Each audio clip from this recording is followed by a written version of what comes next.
Israel आज दुनिया के उन कुछ देशों में शामिल है जो अपने दुश्मनों को सिर्फ सीमाओं के भीतर नहीं बल्कि सरहदों के पार जाकर भी निशाना बनाता है।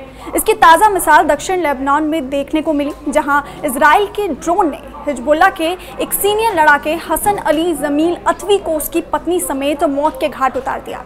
और बताया गया कि ये एक बेहद सटीक टारगेटेड स्ट्राइक थी जिसमें एक कार को निशाना बनाकर हमला किया गया। इस हमले के वीडियो सोशल मीडिया पर वायरल हो चुके हैं और इसे इजराइल की गुप्त सैन्य रणनीति और खुफिया जानकारी की एक और बानगी मानी जा रही है। हालांकि इस हमले को लेकर इजराइल ने आधिकारिक रूप से अब तक कोई पुष्टि नहीं की है, लेकिन हिजबुल्लाह ने अपने लड़ाके की मौत को लेकर बयान जारी कर दिया है। यह हमला ऐसे समय में हुआ है जब इजराइल और हिजबुल्लाह के बीच तनाव अपने चरम पर है और दोनों पक्ष एक दूसरे को उकसाने वाली कार्रवाइयों में लगे हुए हैं। हसन अली जमील अतवी, जो हिजबुल्लाह की दक्षिण लेबनान यूनिट से जुड़ा हुआ था, इजराइल के खिलाफ हो रहे हालिया हमलों की योजना में कथित रूप से शामिल था। इजराइल का दावा है कि वो ईरान समर्थित हिजबुल्लाह के उन नेताओं को निशाना बना रहा है जो उसकी सुरक्षा के लिए सीधा खतरा बन चुके हैं। अतवी का मारा जाना सिर्फ एक व्यक्ति की मौत नहीं बल्कि हिजबुल्लाह की सैन्य संरचना और उसकी युद्ध क्षमता पर एक सीधा हमला है। रिपोर्ट्स के अनुसार अतवी हिजबुल्लाह के एयर डिफेंस यूनिट से भी जुड़ा हुआ था और उसने हाल ही में संगठन की एंटी ड्रोन प्रणाली को फिर से मजबूत करने का काम किया था। ऐसे में उसका खात्मा हिजबुल्लाह के हवाई बचाव के लिए एक बड़ा झटका माना जा रहा है। इजराइल और हिजबुल्लाह के बीच ये संघर्ष नया नहीं है। ये दुश्मनी 1982 से चली आ रही है, जब लेबनान में हिजबुल्लाह की स्थापना हुई थी। हिजबुल्लाह को ईरान का समर्थन हासिल है, सैन्य प्रशिक्षण से लेकर वित्तीय मदद तक। और यही कारण है कि इजराइल इस संगठन को सिर्फ एक आतंकी संगठन नहीं बल्कि ईरान के लिए लड़ने वाली फ्रंटलाइन सेना मानता है। इजराइल की नज़र में हिजबुल्लाह ईरान की एक प्रॉक्सी फोर्स है जो सीमाओं के पास इजराइल के खिलाफ सक्रिय रहती है।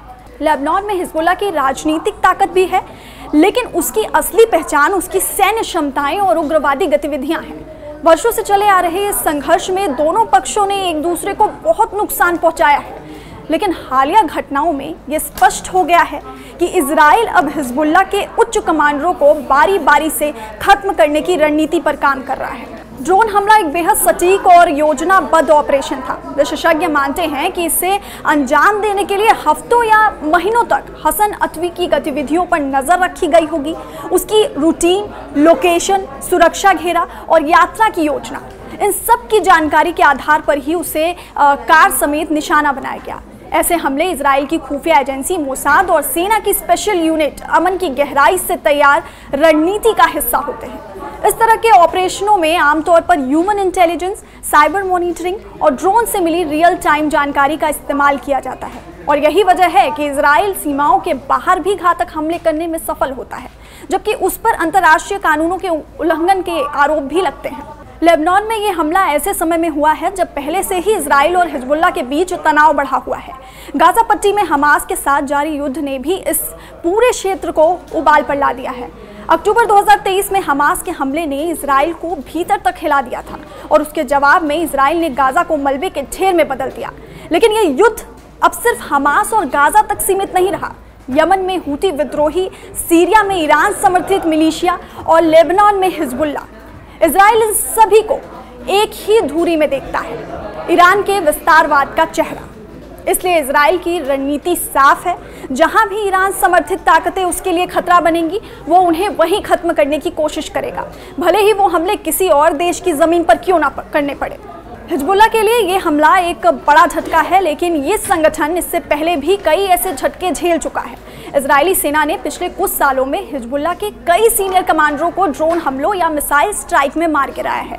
इन हमलों का मकसद सिर्फ शारीरिक तौर पर संगठन को कमजोर करना नहीं बल्कि मनोवैज्ञानिक दबाव भी बनाना है, ताकि हिजबुल्लाह के भीतर डर और अस्थिरता फैले।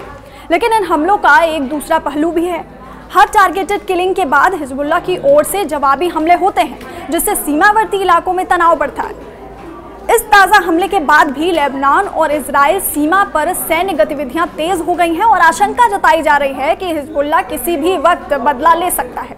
संयुक्त राष्ट्र और अंतर्राष्ट्रीय मानवाधिकार संगठनों ने इस तरह के हमलों को लेकर चिंता जरूर जताई है। रिपोर्ट्स के मुताबिक इजराइल द्वारा लेबनान में अब तक 100 से ज्यादा नागरिकों की जान जा चुकी है, जबकि हिजबुल्लाह के भी दर्जनों लड़ाके मारे गए हैं।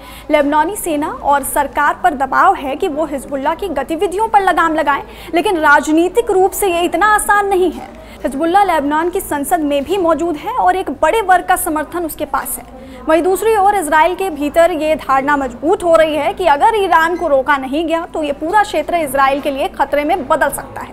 इस पूरे घटनाक्रम का अंतर्राष्ट्रीय कूटनीति पर भी असर पड़ता है। अमेरिका इजराइल का प्रमुख सहयोगी है और वो लगातार इजराइल को आत्मरक्षा का अधिकार देता रहा है, लेकिन दूसरी ओर वो ये भी चाहता है कि ये संघर्ष ज्यादा न फैले। ईरान की ओर से हालांकि सीधी प्रतिक्रिया नहीं आई है, लेकिन वो हिजबुल्लाह जैसे संगठनों को समर्थन देना जारी रखे हुए है। यदि ये संघर्ष और गहराता है तो पश्चिम एशिया में एक और युद्ध की स्थिति बन सकती है, जो सिर्फ इजराइल और हिजबुल्लाह तक सीमित नहीं रहेगी। कुल मिलाकर हसन अली जमील अतवी की हत्या सिर्फ एक व्यक्ति का खात्मा नहीं, बल्कि ये उस रणनीति का हिस्सा है जिसमें इजराइल अपने दुश्मनों को चुन चुन कर खत्म कर रहा है, चाहे वो हमास हो, हूती हो, सीरियाई मिलिशिया हो या हिजबुल्लाह। ये हमला बताता है कि इजराइल की सुरक्षा रणनीति अब रक्षात्मक नहीं बल्कि आक्रामक और प्रीएम्प्टिव हो चुकी है, और जब तक इस क्षेत्र में स्थायी समाधान की ठोस पहल नहीं होती तब तक इस तरह के हमले, बदले और युद्ध का ये चक्र चलता रहेगा। कि इजराइल सीमाओं के बाहर भी घातक हमले करने में सफल होता है, जबकि उस पर अंतर्राष्ट्रीय कानूनों के उल्लंघन के आरोप भी लगते हैं। लेबनान में ये हमला ऐसे समय में हुआ है जब पहले से ही इजराइल और हिजबुल्लाह के बीच तनाव बढ़ा हुआ है। गाजा पट्टी में हमास के साथ जारी युद्ध ने भी इस पूरे क्षेत्र को उबाल पर ला दिया है। अक्टूबर 2023 में हमास के हमले ने इजराइल को भीतर तक हिला दिया था और उसके जवाब में इजराइल ने गाजा को मलबे के ढेर में बदल दिया। लेकिन ये युद्ध अब सिर्फ हमास और गाजा तक सीमित नहीं रहा। यमन में हूती विद्रोही, सीरिया में ईरान समर्थित मिलिशिया और लेबनान में हिजबुल्लाह, इजराइल इन सभी को एक ही धुरी में देखता है, ईरान के विस्तारवाद का चेहरा। इसलिए इजराइल की रणनीति साफ है, जहां भी ईरान समर्थित ताकतें उसके लिए खतरा बनेंगी वो उन्हें वहीं खत्म करने की कोशिश करेगा, भले ही वो हमले किसी और देश की जमीन पर क्यों ना करने पड़े। हिजबुल्लाह के लिए ये हमला एक बड़ा झटका है, लेकिन ये संगठन इससे पहले भी कई ऐसे झटके झेल चुका है। इजरायली सेना ने पिछले कुछ सालों में हिजबुल्लाह के कई सीनियर कमांडरों को ड्रोन हमलों या मिसाइल स्ट्राइक में मार गिराया है। इन हमलों का मकसद सिर्फ शारीरिक तौर पर संगठन को कमजोर करना नहीं बल्कि मनोवैज्ञानिक दबाव भी बनाना है, ताकि हिजबुल्लाह के भीतर डर और अस्थिरता फैले। लेकिन इन हमलों का एक दूसरा पहलू भी है। हर टारगेटेड किलिंग के बाद हिजबुल्लाह की ओर से जवाबी हमले होते हैं, जिससे सीमावर्ती इलाकों में तनाव बढ़ता है। इस ताज़ा हमले के बाद भी लेबनान और इजराइल सीमा पर सैन्य गतिविधियां तेज हो गई हैं और आशंका जताई जा रही है कि हिजबुल्लाह किसी भी वक्त बदला ले सकता है। संयुक्त राष्ट्र और अंतर्राष्ट्रीय मानवाधिकार संगठनों ने इस तरह के हमलों को लेकर चिंता जरूर जताई है। रिपोर्ट्स के मुताबिक इजराइल द्वारा लेबनान में अब तक 100 से ज्यादा नागरिकों की जान जा चुकी है, जबकि हिजबुल्लाह के भी दर्जनों लड़ाके मारे गए हैं।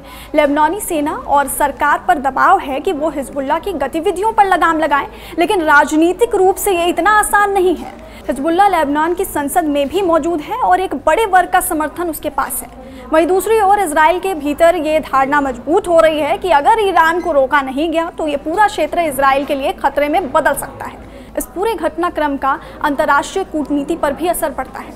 अमेरिका इजराइल का प्रमुख सहयोगी है और वो लगातार इजराइल को आत्मरक्षा का अधिकार देता रहा है, लेकिन दूसरी ओर वो ये भी चाहता है कि ये संघर्ष ज्यादा न फैले। ईरान की ओर से हालांकि सीधी प्रतिक्रिया नहीं आई है, लेकिन वो हिजबुल्लाह जैसे संगठनों को समर्थन देना जारी रखे हुए है। यदि ये संघर्ष और गहराता है तो पश्चिम एशिया में एक और युद्ध की स्थिति बन सकती है, जो सिर्फ इजराइल और हिजबुल्लाह तक सीमित नहीं रहेगी।